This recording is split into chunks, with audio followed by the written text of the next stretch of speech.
Namaskar. Hello to everybody, and welcome to our next episode. And before we start, let's continue with our prayer as we normally do. Please join me in saying the prayer together. O Lord, take my love and let it flow in fullness of devotion to Thee. O Lord, take my hands and let them work incessantly for Thee. O Lord, take my soul and let it be merged in one with Thee. O Lord, take my mind and thoughts and let them be in tune with Thee. O Lord, take my everything and let me be an instrument to work for Thee.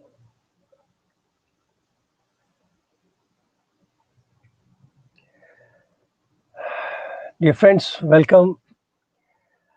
In this practical spirituality series, it's my humble effort to bring some of the spiritual secrets, spiritual truths, dictums, theorems, and share certain insight into it and to see their practical relevance in present times. We have been, dealing with so many other topics today, but today we are looking at a concept, a Vedic concept, which was actually promoted or brought forth by Lord Gautam Buddha, and it was extensively used by in the Buddhism realm, because for me all these religions are a wonderful expression, a quest of humanity towards the same spiritual truth. And I enjoy learning from everywhere. As our Vedas declare, Ano Bhadrakatvayantu Vishwata, let good thoughts come from all directions. So today I'm attempting venturing into this concept which is very heavily used in Buddhism, as I was telling you. And this is actually given from a perspective of an explorer, an inquisitive person who has attempted to walk towards the divine, to explore the truth of his life and this creation. And Lord has given three ways to enter the abode, that final destination. Very funnily, I revived this thought when I was visiting Indonesia, actually Bali, and there I saw so many beautiful temples, very well maintained, and people following the Vedic rituals, which I have not unfortunately seen even in India. And there I found this that every temple has three doors, a huge. They have make it very beautifully architecture to enter, and I was very curious as to why there are three entrances in every temple, whether it's small or big. You will always find there are three entrances, and on inquiry I found that they represent these three ways to enter. And the most important, or I should not say most important, but one of them was Shunyata. So I will attempt today to take you through and share my thoughts on it, and to these three doors to self actualization. And then see, I would leave it to you also to explore its relevance in the present times. So let us jump into it and explore this together. So I have called it three approaches to self discovery. And the first one obviously was Shunyata. And it is in English, I have no better word, and we have defined it as beinglessness. Now, what is this shunyata? In Sanskrit, when we say shunya, the concept which comes to us is a dot, is an infinite dot, which has got no dimensions. It is dimensionless, so it's called shunya. Let's explore this shunyata further to understand what is this concept of shunyata. If you look at it from scientific terms, we realize that, you know, everything boils down to an atom. Some researchers have even told us that if you take all the gross mass of all the humans in this planet and remove all the emptiness, then everybody together, the whole mass, the grossness, can be condensed into one, the size of one sugar cube. So, if that is the case of our physicality, if I may put it like that, then what is this amazingly looking, multi-dimensional, humongous world around us? So that is what the Shunyata concept explores, that everything starts from a point.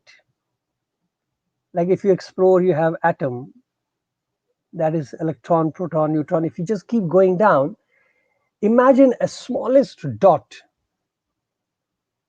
and that has got no dimension. That's why it's called Shunya. But that dimension, when that dot gets added with another dots, or it starts becoming bigger and bigger, and then suddenly you realize that that nothing suddenly starts taking shape. So if you understand it from another perspective, that what we thought as nothing, a dot which has got no dimension, is only because our perception was not ready for that minuteness. Let me repeat. If today I say that I cannot see something, but when I bring a microscope, I see something. So, what it means is that what I could not see and I felt there is nothing, actually, there was something, but it was my limitation which was not allowing me to see it. So, what I call nothing is something, and it only shows my limitation and ignorance. My master used to funny, jokingly tell sometimes that if there is a word, if shabd is there, roop has to be there. If there is word, there will be form. So every word has a some form. So if I say nothing, even nothing has a form, which is just beyond my comprehension. So what I'm calling it as nothing is just my acceptance that I am still not aware of what is lying behind that. And for that, I need help. So for a physicality, I may need a microscope or an electronic microscope to go further deep into it. And then I say, oh, wow, there is so much happening there. Who could have imagined that in atom you have electron, proton, neutrons? And within that also there is a lot of space. And that is the Shunyata concept. And in this concept, when you explore that further, it explains that that dot is not alone. This permutation combination of this creation which comes together. So today, if I'm talking to you and you all are joining, it is not happening out of a kind of an suddenty, or it's not a by chance that we are here. There is so much of equations, there are so many permutation combination which makes us come together and be in this kind of an environment. So that dot which we thought that was nothing was something. Only when it became grosser and it became, in my experience, my ability to perceive, when it matched my ability to perceive, I started acknowledging it. That's all. And when I acknowledge, I realize that that existence and my existence is so well connected. Can you imagine the whole human beings put together in the grossness is only one sugar cube? So, how much we are all connected, and it is all permutation combination that makes this body, this shirt, this table, this computer, and everything around us. So, Shunyata actually teaches us this concept of infinitive outlook, wherein we know that actually there is nothing, but that nothing is everything, because life is beyond that, what we have not perceived yet. So let us not be under any kind of ego or any kind of supremacy feeling that I am, because my existence is no different than a table's existence. My existence is no different from anything, any other element in the world. If at all there is a difference, it is in the level of consciousness. But if we do not utilize that level of consciousness, then we are no different. And that is what is called beinglessness.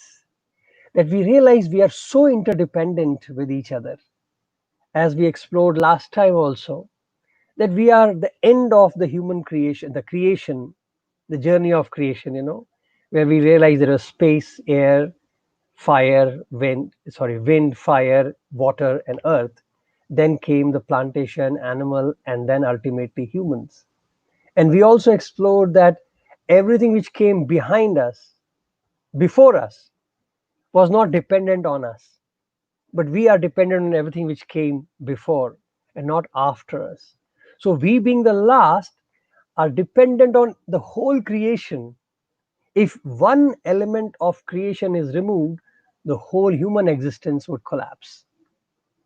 Any of these elements, if they are removed, one, human existence disappears, because we are at the end of the chain. So, how grateful we must be to the whole creation for our existence. And this is possible only when we realize that we are conscious beings. What governs us, what differentiates us from the rest of the creation is only the level of consciousness. And if we do not practice and nurture that element of consciousness, then unfortunately we'll be dissolved into nothing. Otherwise, we become everything and a conduit to bring back the whole this equation into balance. So this shunyata, beinglessness, conveys that I am not alone. That's why it's also been referred as interbeingness or interrelatedness. There are many ways people explain this concept, because it all relates to that aspect of promoting that nothing in this universe stands on its own. We are actually dependent on each other. We are actually existing because of everything else around us. And if one element is disturbed, the whole creation will be disturbed. So imagine if you carry this thought and then you go forward and see how it happens. So if I there is another verse in our, there's another philosophy which tells you that everything in this world what we see is only reaction, reflection, and resound, because there is nothing else. There's only one, that dot, that shunya, or even if you call it an atom, because atom is also big when I talk about shunya. I don't know how many shunyas have come together to create one atom. And to see that atom, we need an electronic microscope. So imagine our existence is hidden. Our true consciousness is required for exploring this beauty around us.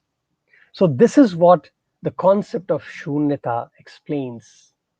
And that is the beauty of Now I would open it up to you all to think how else or how this concept gets related and relevant in present times. Shunyata, does it not bring humility in us? Does it not create a sense of responsibility, a sense of gratitude? When you look at the trees, the air, the fire, the water, how much of natural tendency, possibly that is why in our ancient times, people are very attuned to the nature. They lived in nature, they had a simple lifestyle because they understood that we are nothing and we become something only when the whole creation comes together. We cannot live alone. Nobody in no visible jagat, which they say this world, can exist without others.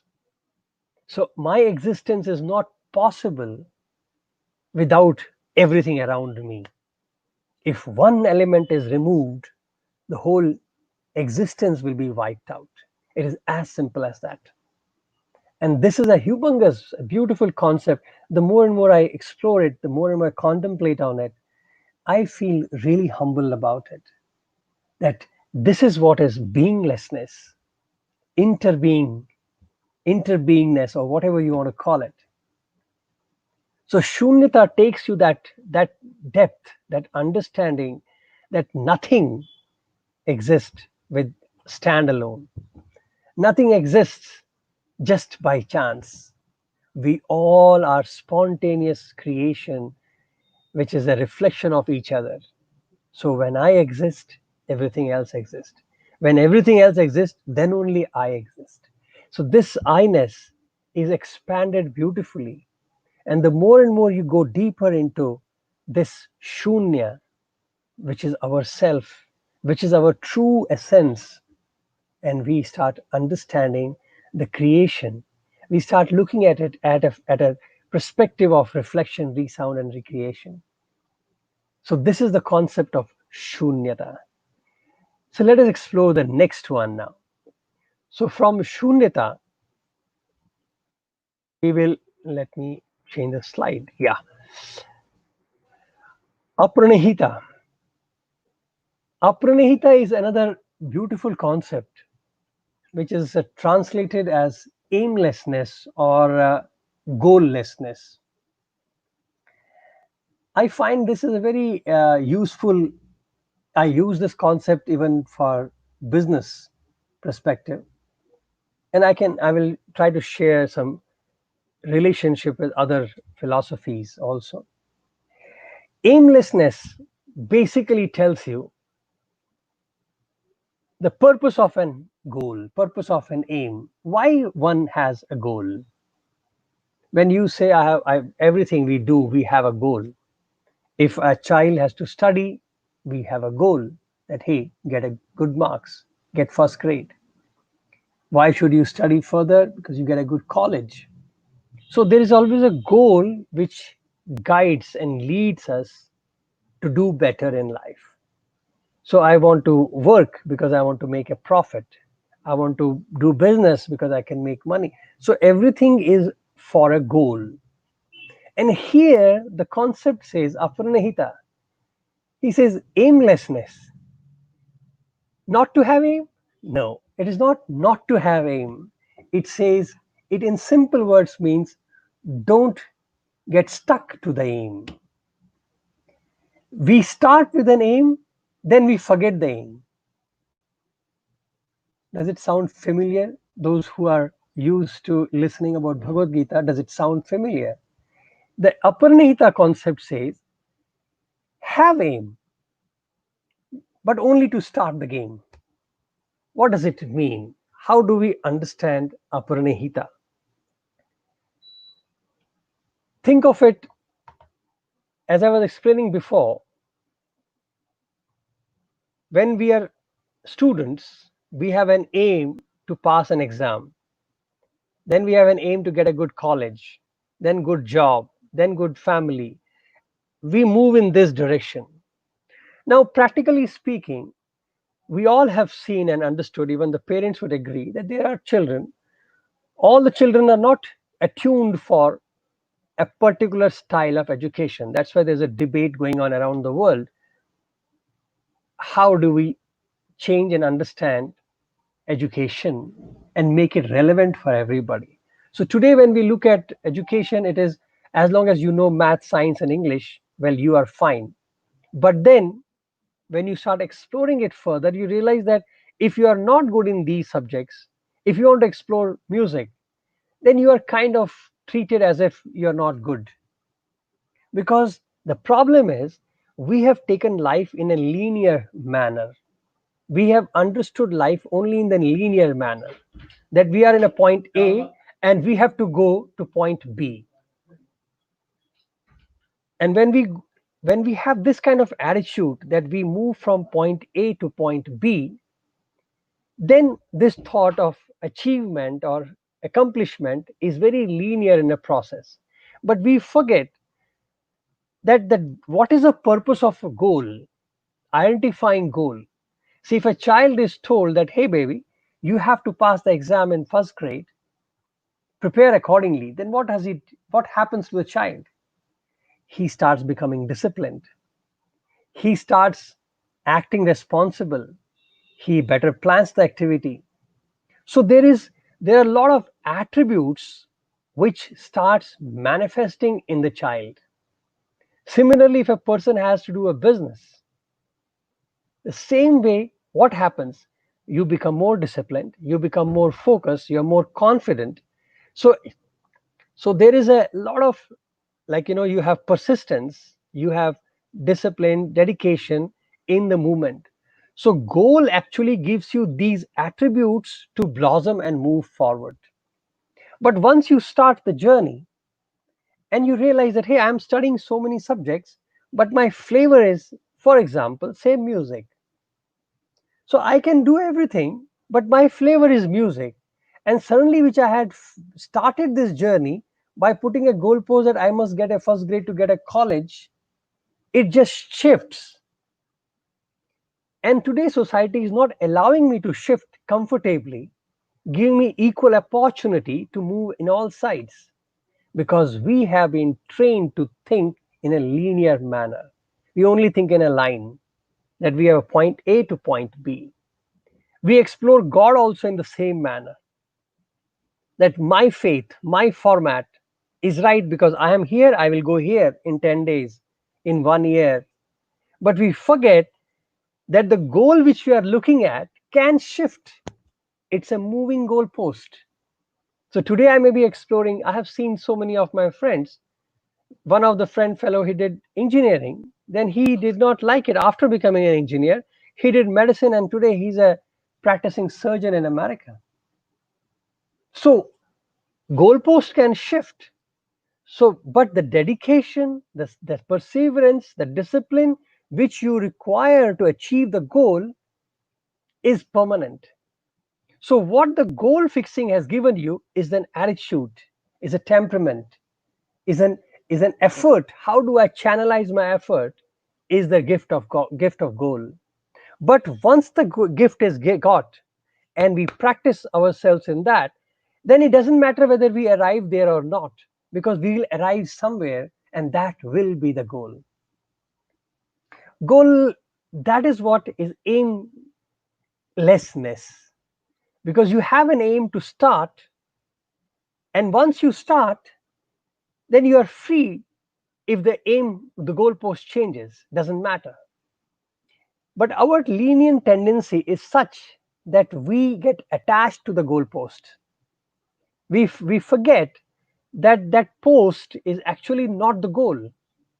Something like, say, I want to go to airport, and I start my car, and I look at the direction, and I go on the highway, and highway says airport right, and I take the right turn. Now imagine if airport right is written in a beautiful banner and a nice decorated post. It doesn't mean that just because I like it, I should sit there and say that I have reached airport. The post is actually directing me towards airport. The post is itself is not airport. So aimlessness helps us to realize that aim is required, that post is required, But know that the post can move, and the post may not be the destination in itself. There is something else. This flexibility is required, but the discipline, the dedication, the qualities which that post has inspired in me must be captured, must be used, and that is aimlessness. That goallessness is that. Now, take this in a spiritual context. It is beautiful in spiritual context also, that you think of God or absolute, that you want to achieve truth, and you start practicing. You go through the rituals, you go through various practices, then you realize, nah, I didn't enjoy it. Let me try something else. Goal remains the same, but the goal which you thought originally has changed now. But the attribute which that practices which it has given you, but for that whatever efforts you have done has already created a certain kind of persona around you, in you. And that personality trait which you have already developed will help you when you move your goalpost. Now, today I was exploring this, tomorrow I'll explore this. And why does it help? Because we realize in spirituality, life is not linear. It is not that God is, you are in A place and the God is in B place, or your self discovery truth is in B place, and you move from here to here. When you start walking, then you realize that the B is not required, and the B is coming closer to you. And the more and more it comes closer to you, you realize that the redundancy of action, the goal becomes redundant, the goal becomes not needed, because now suddenly the goal has become you. And that is what is aimlessness or goallessness. We explore this concept to understand that in the in the business world also, as and I was telling you that the relationship, that we do an activity, say we do an activity for making money or achieving certain turnover, whatever. If we have done all the protocol needed, if we have put in our efforts properly, then the result must come. Sometimes the result can be higher, some it can be lower. But when we understand that effort which we have done and the discipline that we have followed, even if the result does not happen today, it will manifest, because now the foundation is ready. Isn't that Nishkam Karma? Is it not that Bhagavad Gita teaching?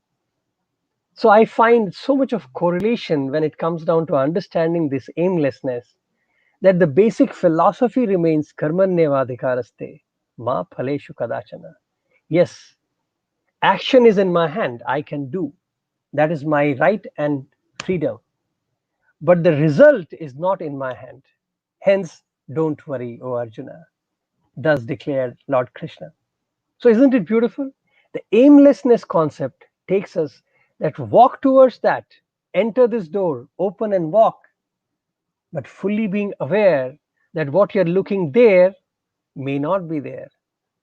But the effort which is required is required. We have to act to know the futility of action. We have to walk to know the futility of walk. We have to search to know the futility of effort. Only then we will reach inside, to know that what I was looking for outside was actually inside. And that is goallessness or aimlessness, which is Apranihita. And the third concept is Animita, which is formlessness. This is another interesting approach to self discovery. Formlessness is also called as excuselessness, like it's an excuse. Form is also an excuse. Now, to explore this, let me give you an analogy of a mother and a child. See, when it's a baby, mother's form is everything what it desires for. It takes its energy, it takes its support, its strength from the form. As long as the mother is visible, when he opens his eyes, a child opens his eyes, he or she must see the mother in front. And as long as it sees, happy.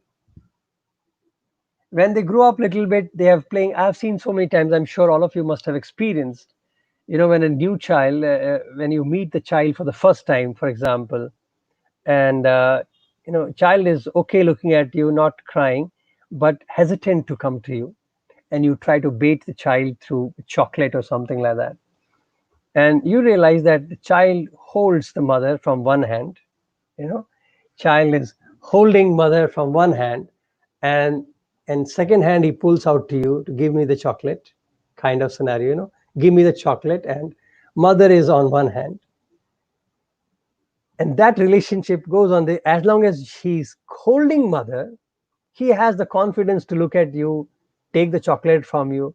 But the moment the grip of mother is lost, the child loses his peace and calm, because the form is required at that moment.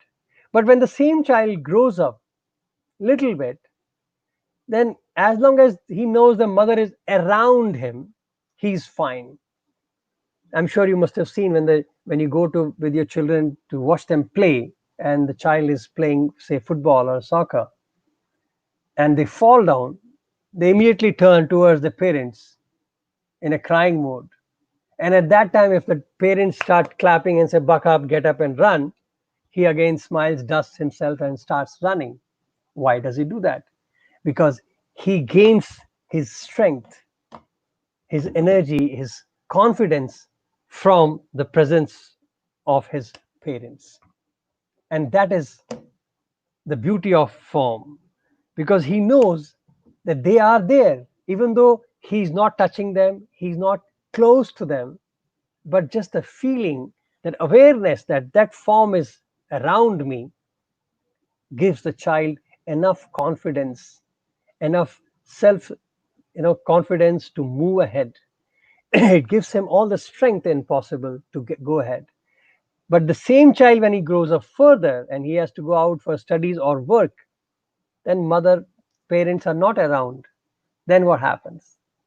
The attributes, the qualities which they have already inculcated manifests, and they are now able to not only lead their life, but they're able to lead others' life.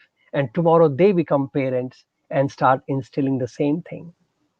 So form is the beauty to start with. That's why it's called, also in English, they call it excuselessness.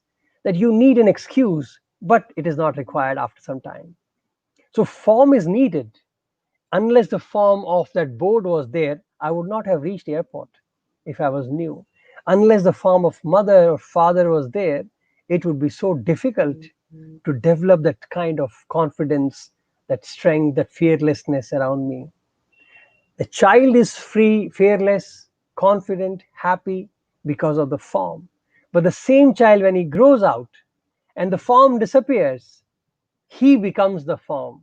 He becomes the parent. And that is formlessness.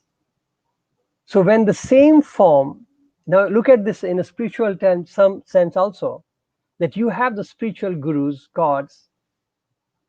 What are they? They are form. But to restrict them in the form is the problem, because they take the form to stand in front of us, to come forth, so that we can inculcate certain attributes, certain qualities, certain strengths in us. And that manifestation is the divine manifestation. And once that happens, then the redundancy of form is visible. It is very, very apparent. And that is a time when you become the form and we move out of it. So that is formlessness.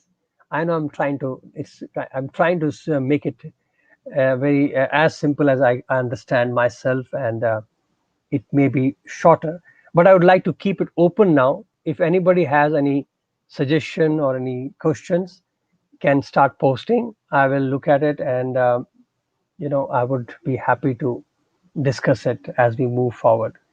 But we have some time, so I thought, let me open the floor for questions and see if we can discuss anything relevant to this. So these are the three approaches fortunately given to us or bring to us by Lord Buddha himself: Shunyata, Aparanihita, and Animita, beinglessness, aimlessness, and formlessness. The three approaches towards self realization, towards self discovery. Now, I use all of these into present day context, and I would like to explore it further with you all. And you can share with me, how do you see the relevance of this? When I say any of these elements, how it will become helpful for us. But important to note and remind ourselves is that these concepts are so important to build certain attributes in us. And those are latent attributes. Hence, when you start practicing these, you realize that we are growing in these attributes. So, like beinglessness, it teaches me humility, it teaches me interdependency, it teaches me, the respecting all and everything around me. Isn't that a relevant attribute to have? And that concept is so strong to understand that literally my existence is nothing. As I said to you, the whole gross material, if you put together, it's in the size of an ice cube. So imagine, what is my existence? When my planet itself is not even a dot in the creation, what is my existence? And still, I am something. Why? Because I have that spark of consciousness in me. And I can realize that only when I can give away the attachment, that pride, that false identity of this being. And hence, shunyata. We have to explore this shunyata, this infinite nothingness, to realize our beinglessness, to realize who truly we are. And that is shunyata. Aparanihita, aimlessness.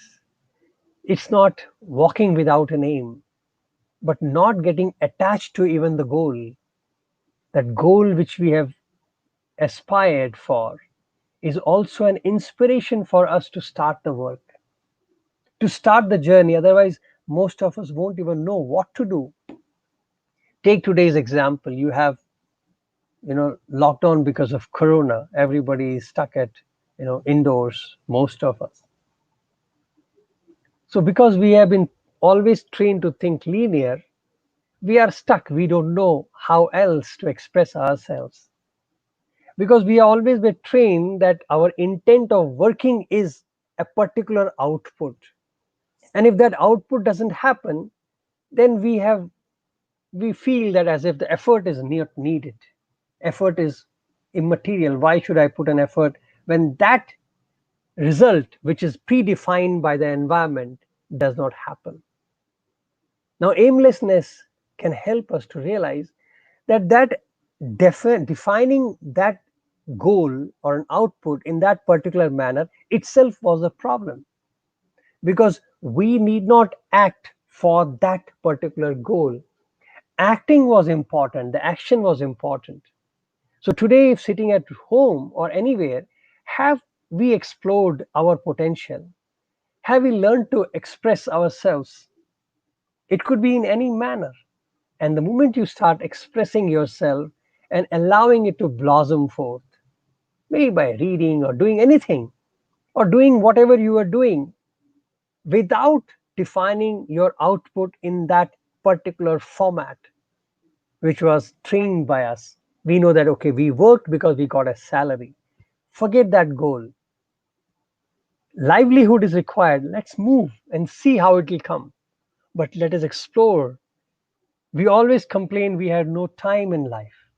We always complain that, oh, I am so busy. I have no time to breathe. Now you have time and you are trying to kill the time in looking for activities which can destroy you further in your time.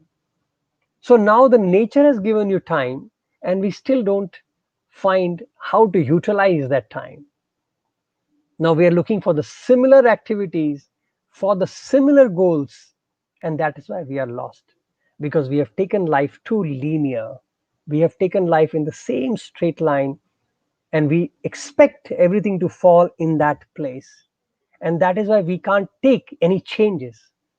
When the life has thrown us a circle, we are confused.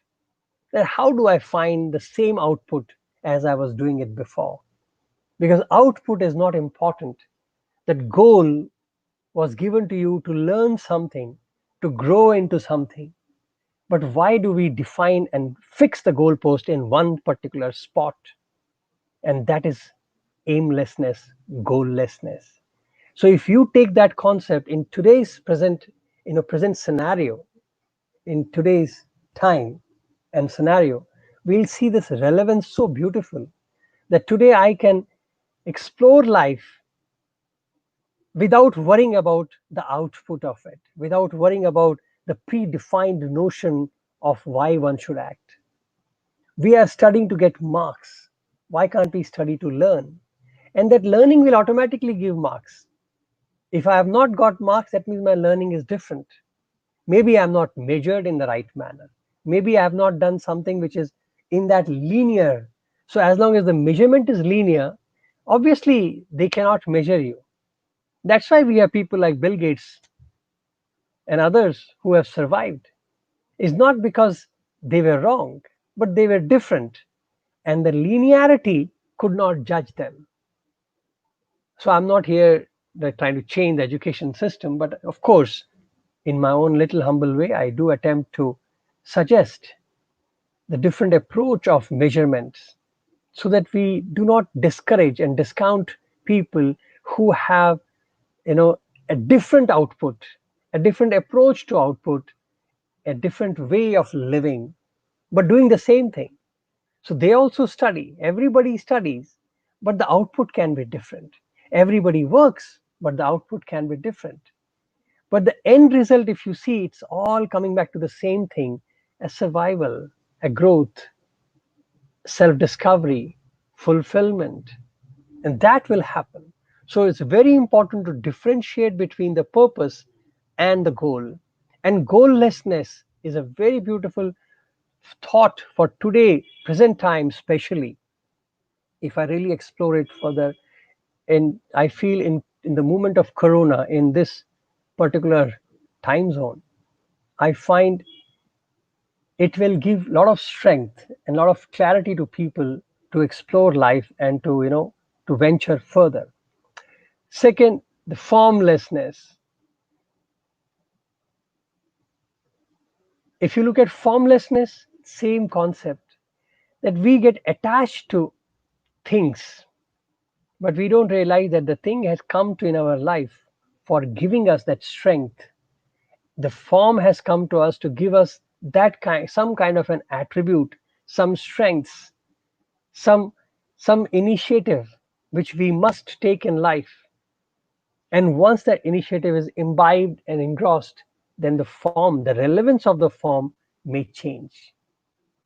But doesn't mean that we don't respect the form anymore. It becomes that a form is not limited into the physicality, into the physical boundaries, whereas I carry that form in my consciousness and probably become one with that. Like my parents, then I become the parent. I pass on the same attributes or more attributes to my child, and the child grows up and he becomes a parent. So the form leads me with certain attributes, and I grow, and then the form merges into me and I carry on. So this chain continues. Somebody's asking, how can one explore and experience shunyata or beinglessness? Well, that is a journey of exploration. How do I say how you can? I would say first is introspection. One must contemplate on these thoughts. And once you contemplate, and if you theoretically start implementing, it will seep in. See, when I say aimlessness, it doesn't mean that we don't plan in business. It doesn't mean that I should not even do things, we should not plan for our future.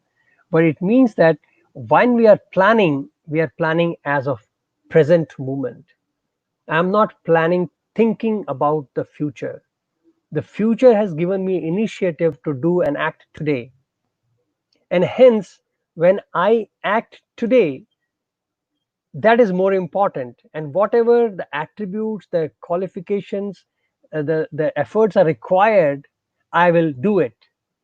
But when I have those attributes, those efforts, those discipline in my life, then maybe God has prepared me one foundation, and that goal changes and I get a new goal which requires more. And that foundation is so strong that tomorrow any goal is enough for me. So the moment we start understanding the life is not a linear process, it is, think of it like a circular thing. We all are sitting on a circular border. Now, who is farther and closer from the center? All of us are running around. And if there is a dot here and your circle here, I am sorry, I don't have a diagram or board here to show you. Suppose put a dot and put a circle around it, right? And if you say I am far from the point, is because you are comparing yourself with some other dot who is nearer to the circle, correct? So because somebody is near, you feel far. But how do you know that he is near? Because he may not think that point of center to be the center of achievement. He may be chasing something else. His goalpost may not be center. So the point is, never compare yourself from other points. Always look at your point and keep moving. And while you're moving, you may realize the goalpost shift. Doesn't matter. Because the purpose of goalpost was not the goal itself, was that blossoming of internal attributes in each one of us. The purpose was to give us that innate thing which we are exploring, our own self. That is the discovery of self. And that is how we realize that whatever we're looking for outside was actually within. And this exploration, in a very beautiful, gradual manner, will become our reality. But it has to start from whichever state you are. Let us not pretend to be anywhere. First, calm down, explore, introspect to know where I am. Create a goal and start walking. But don't get attached to goal. But look, whatever is required for that goal, do I do it? Do I have the attribute? Do I have the discipline, dedication, devotion for that? Do I put in the right amount of effort? Do I have the dedication, that kind of surrender? If I have, then I'm on the right track. Then even if the goalpost changes, you will find that those attributes which you have already blossomed will come and help you to move the goalpost also. You will catch it. So exploration, the inner introspection is the key. And probably that is why in our Gurukul system of education in the ancient times, silent sitting was the highest, promoted very heavily. Even our master used to always promote that: sit silent, sit quiet. Unless and until we learn to quieten ourselves, unless and until we learn to, go inwards, these concepts will not manifest and will not become a reality for us. They will still remain as a conflicting argument in our mind, because logically we start debating things, logically we start, because we don't have that patience to see the reflection. I always give this analogy which the master very beautifully explained. Like, if you want to see, imagine you have a bowl in hand and it is filled up to the brim with water, and you want to see the reflection. Now if the water is shaky, can you see your reflection properly? Probably not. So for seeing the reflection clearly, you need the water to still. And for the water to still, you need your hands to be stable. So that is the process. So first, the physicality, the form is needed, because unless and until the hand is stable, the mind, the water mind, will not be stable. So if water is mind and holding hand is the body, so imagine body has to be still, then only water mind will be stable, then only the reflection of chitta will be clear. and then we can see ourselves, the discovery will become clearer.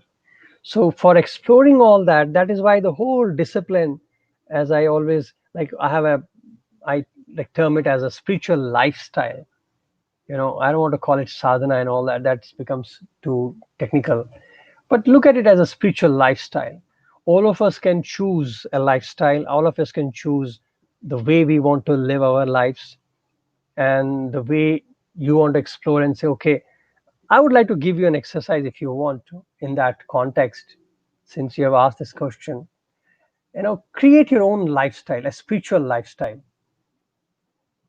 The elements of spiritual lifestyle which you think from your perspective will help you and your family, especially your children and others, to instill these values and help to grow. And they become the foundation tomorrow for their self discovery. Okay. And you can put a calendar, okay, what is my daily activity? It could be as simple as, we'll have dinner together. Once, one meal a day as a family, we must eat. And that's the best time to bond with your small children. So that could be one of your daily spiritual activity. Or it could be like we'll say prayer before we eat. Or that could be like when I get up in the morning, I'll say a gratitude to the world, to the Lord, to everything, to whatever I feel. So you choose, and then you have daily, you have weekly. Certain things you will do only weekly. So maybe once in a week, we as a family will get together and maybe read something together, a nice, literature or a scripture or whatever. Or once in a week we'll come and sing together. Or once in a week we'll go and do something together. That could be your spiritual. Or once in a month, what I want to do. Maybe once in a month as a family we'll go out and do some service activity. Then once in 6 months, what else we can do? Once in a year, what I can do? So create a kind of a timeline activity for yourself, and that will become one of the spiritual lifestyles. So create your own charts. You don't have to share with me. Create it for yourself and explore. Then you see how this whole concept of beingless, formless, aimlessness, everything will start manifesting on us. We can put ourselves in discipline, and that is important. That can I do everything in that manner, something daily, something weekly, monthly, 6 monthly, or a yearly. Put it as a calendar and call it yourself as a spiritual, this is my spiritual lifestyle. I'm not saying to delete, I'm saying to add. So I have a flavor. Whatever you do, I do, but let me do these minimum activities with my family. You will see how your bonding with your children will increase, how your trust and bond with your each other will increase, as a spouses, as a friends, as a family will increase, how your own self confidence will keep going higher, how you will be able to look at life from a very different perspective. How it happens, don't ask me. It's very funny that the moment I shut up, I learn.